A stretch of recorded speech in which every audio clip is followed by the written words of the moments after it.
How's it over there? How's it going? Are you good? In the hood. I am, and I'm breathing heavily. Is it because I'm unfit? Likely, but not really, because I actually work out. It's because I'm walking while talking. It's like 7:02, walk the talk, know what I'm saying? Anyway, whatever. So, you know, there's a lot more forestry back there, but I don't want to go down there. I literally don't. This is our country. It's got issues. What you're looking at over there, okay, I wish I could turn my camera. I don't want to make it that uncomfortable. Is someone that's having a hard time, while I guess those are the inequalities of any country, while everybody else is having a not so hard time, if you know what I mean.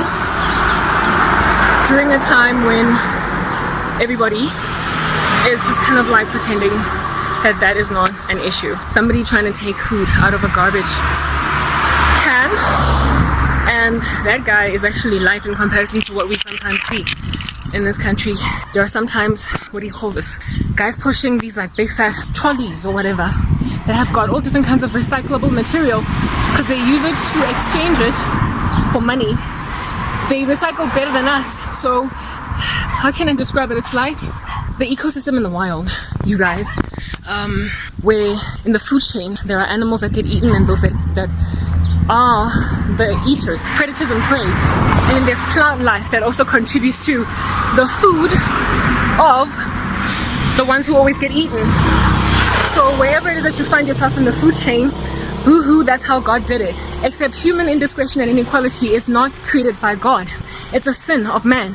And there are people who are far down on the food chain. Like that guy that's picking stuff out of a dustbin is likely getting plastic bottles and glass or whatever that he can take somewhere to sell in exchange, because they pay people in this country. If you recycle, you can make money from recycling, but it's not that much. Alright, so that's how the poor of this land get money. And they're like at the bottom of the food chain. Something that shouldn't happen with human beings. This is why Darwinism is so flawed. The lawn on this yard is so beautiful. On this complex is so beautiful. They've shaven it even before Christmas. The rest of us are dealing with like funny little blades of grass. But they decided to invest here, so good for them. Complex, good for them. Anyway, yeah, so because human beings lack discretion, they literally see one another as members of the food chain, for crying out loud. And if you're poor, you're lower down in the food chain, and so you're going to be the one that is recycling everybody's like trash.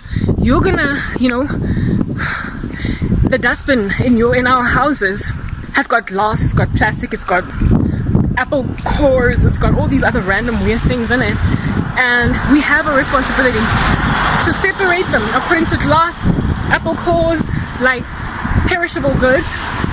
We have a responsibility to recycle them. Did you see that guy? We've got a responsibility to recycle. There's gonna be so much wind, I don't even know if you can hear me.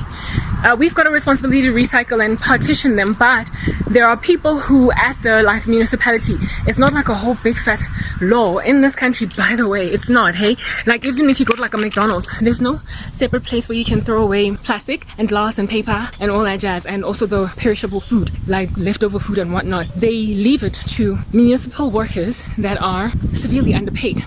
Whereas there are countries that say to people, you have to throw away plastic here, this, there, and so take care of the environment type thing. So in this land, the most responsible people with the environment are the hobos, the poor.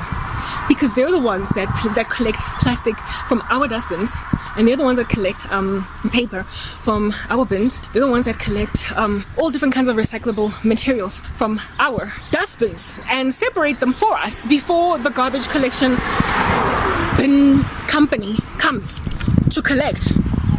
Meaning that they have put them at the bottom of the food chain, but they're doing such an important job. It's classist. Like I did let you guys know that South Africa is the most, literally is number one in the statistic in the world. All the wrong reasons that they're number one for. Unequal economy or unequal society in the world. In the world. It is the most unequal society in the world. And so there's a lot of classism on the ground here in this nation. You know what, guys, I don't understand this nation. I'm sorry, I know I'm scattered all over the show, right? There are so many houses that could get solar panels because our country has for years wreaked havoc in our lives. So many. and yet they don't. Like, there's literally rarely anybody that has got solar panels. They're taking it in their stride, and I don't understand it. I literally don't understand it.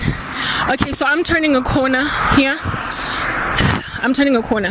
Anyway, let me finish talking about the whole recycling thing. The people who recycle are at the bottom of the food chain, and they do a much more important job than us. We go into our 9 to 5s, our corporate jobs, and our cushy, throw away apple cores in the same bin as plastic and glass and all that jazz, and then somebody else does it for us, and then we don't appreciate them, we don't respect them, and we leave them poor. That's the first thing. The next thing is what I'm talking about with this. I want to go back to the topic of solar panels. Right, so why are all these houses? These are people who can afford them if they wanted to. They can. These are not cheap homes at all, okay? And yet these neighbors of mine are strangely just sitting out a crisis in the nation. I don't know how many times I have recommended this, but they took me out of corporate South Africa and anywhere at all that I can be influential. The only place that they have a solar panel is, as you can see over there. Can you guys see? I really hope you can see what I'm looking at.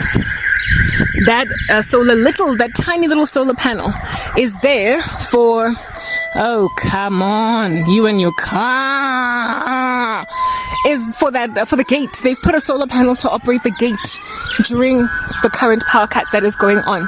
Can you see that solar panel, guys? Can you? Where is it? There, yes, thank you. Yeah, they're the only ones. Wow, the farther you get away from this complex, the better. Okay, the solar panel, that's the only place that they have it, but the whole complex doesn't have it. And if I was still employed and within any kind of, I used to belong to the telecommunications industry. It's close enough to the electrical industry, really. In Telco, where I used to work, I'm so hot right now, like I can feel myself turning 10,000 shades darker, but anyway, who cares? Where I used to work, and I'm not wearing sunscreen, irresponsible deed, but I don't have money. Where I used to work, there was this project that one of my colleagues did. I was a project manager / program manager. She did this project called FTTH, Fiber to the Home. Basically a neighborhood collective project to get people to come together in group consensus to come up with some kind of a package for Wi-Fi to make it cheaper, because data rates in this land are very, very expensive, extremely expensive data in this country. But if you get an FTTH collective group consensus type of package, you can make it cheaper. So that's how people now in our land have got FTTH. There's a neighbor that has got solar panels. Just one little guy. Can you see that? Yes, that house over there. Just one little guy.